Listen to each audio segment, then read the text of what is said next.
Do you know that 9 out of 10 women between 18 and 29 years old declare having suffered some type of street harassment throughout 1 year?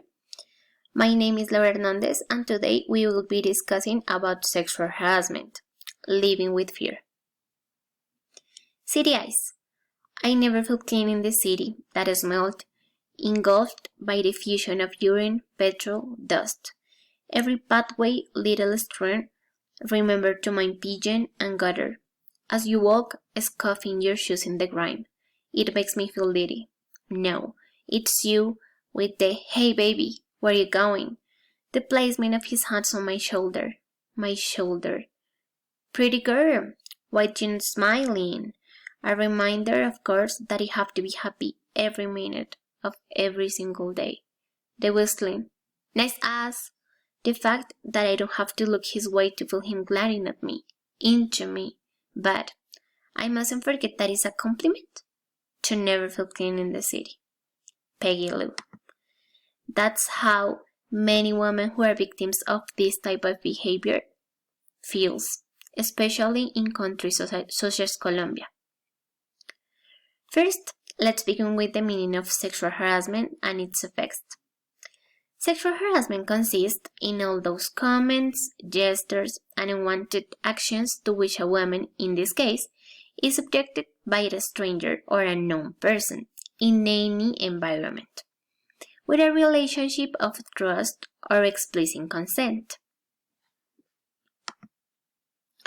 Furthermore, it is important to say that harassment occurs through sexist comments, teasing or phrases, sexual requests, and follow-up or exhibitionism. Besides, it is important to highlight that this type of harassment has serious negative impact on physical health, but especially on the emotional health of those who are victims of that. When Cash, PhD in urban planning, states that some of the effects of the sexual harassment are anxiety, depression, constant fear, sleep disorders, and stress, among others. Now, let's consider some of the causes of the problem.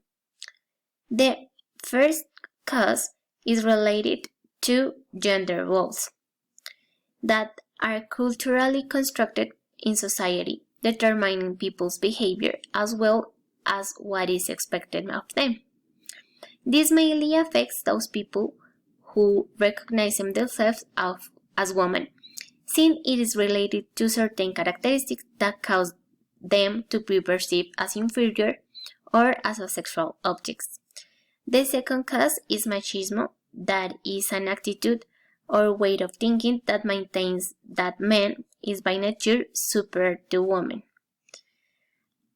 And with a marked gender inequality between men and women historically, which is manifested throughout multiple power relationships, which often influences the advantages or disadvantages that each group experiences in daily life.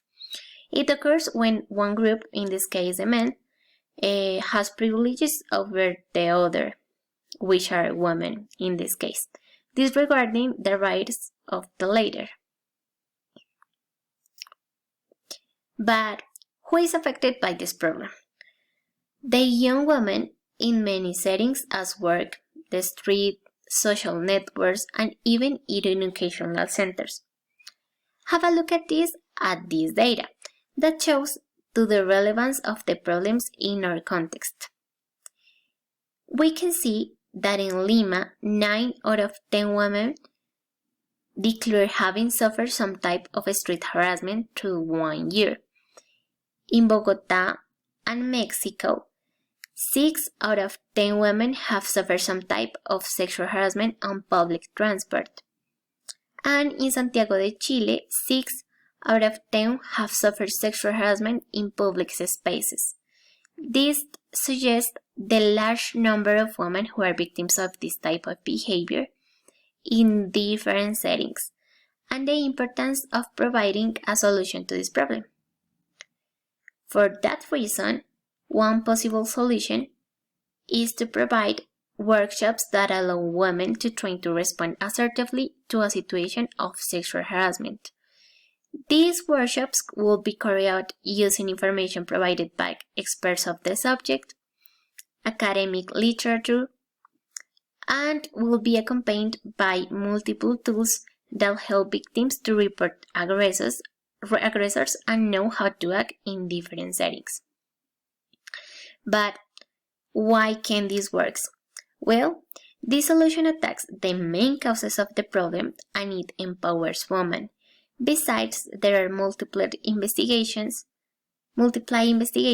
have shown that having some kind of response, either in the moment or later, can reduce the trauma associated with harassment.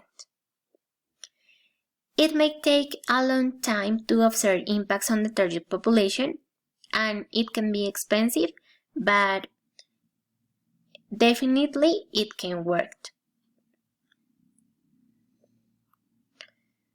Finally, I want to say that it's important to act in our daily life and deconstruct the idea that sexual harassment is or should be normal. We don't want to live in fear anymore, and we need everyone's help to free us of it. Thanks.